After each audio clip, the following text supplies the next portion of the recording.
kita akan membahas tentang materi bentuk demokrasi. Sebelum Bapak menjabarkan apa itu demokrasi, kira-kira menurut kalian apa demokrasi?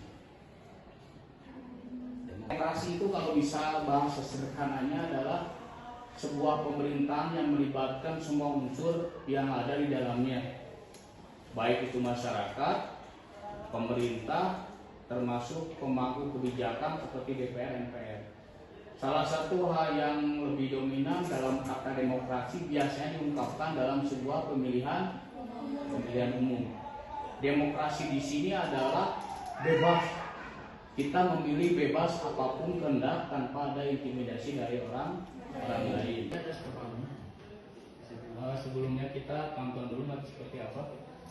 Kita bakal bahas bentuk demokrasi yang diterapkan di Indonesia dan perkembangannya.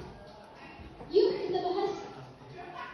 Sebelum melanjutkan video ini, dukung terus Beneran Indonesia dengan memberikan like, comment, share, dan subscribe channel Beneran Indonesia ya. Demokrasi apa yang diterapkan di Indonesia?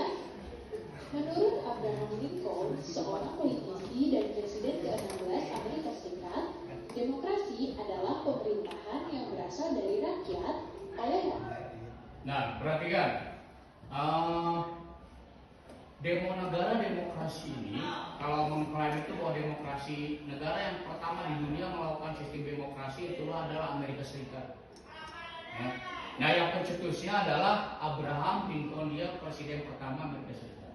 Nah, menurut Abraham Lincoln bahwa demokrasi adalah pemerintahan dari rakyat, oleh rakyat, dan untuk rakyat. Seperti yang Bapak tadi jelaskan bahwa sistem demokrasi itu tidak boleh ada penekanan ke siapapun. Semua berhak. Jadi apa yang dilakukan oleh pemerintah pada dasarnya untuk rakyat, dari rakyat, oleh rakyat, dan untuk kepentingan rakyat. Nah, ini adalah materi dan kewajiban, kita simak dulu bareng-bareng seperti apa pemaparannya. Nanti Bapak jelaskan.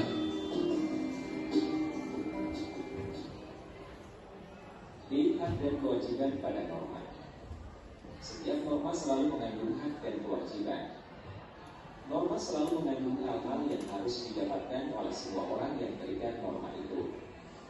Juga selalu mengandung hal-hal yang harus dilakukan setiap orang tersebut sesuai dengan ketentuan masing-masing norma.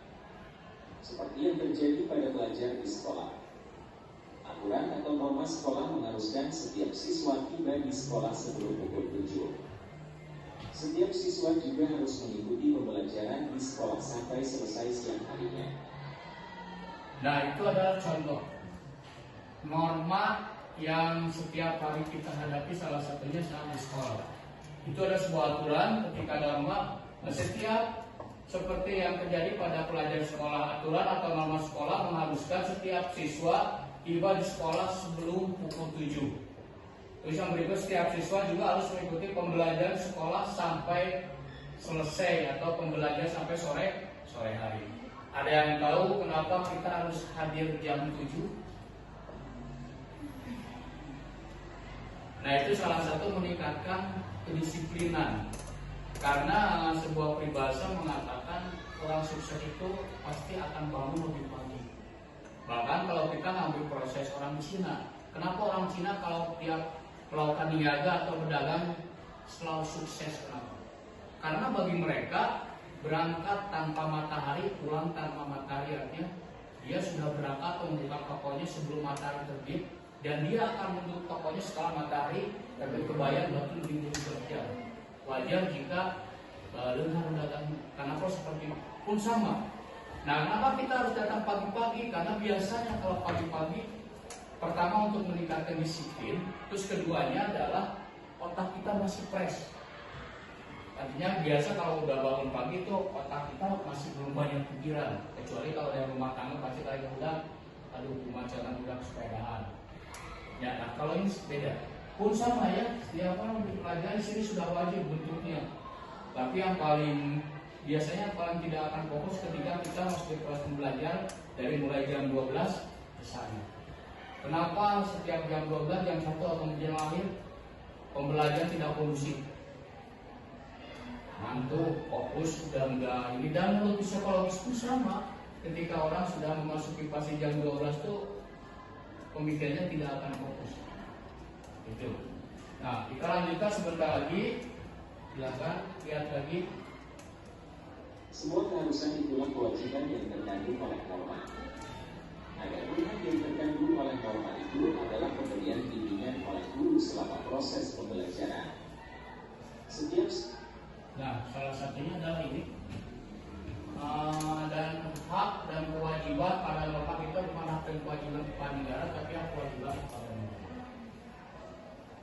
Nah, setelah mendapatkan materi seperti itu, apa yang bisa kalian dapat? Satu orang jelaskan. Jadi kalau untuk hak dan kewajiban sebagai anak sekolah itu harus wajib belajar terutamanya, apalagi kalau jam bosan sangat merugikan kepada kita karena kayak apa sih nggak dapet pelajaran itu. Jadi lebih baik itu kalau jam bosan kayak kerjain tugas atau ya bikin ada kerjaan. Terima kasih. Nah, jadi jadi hak dan kewajiban itu adalah sesuatu yang memang harus pertama didapatkan, termasuk hak kewajiban kalian terhadap sekolah.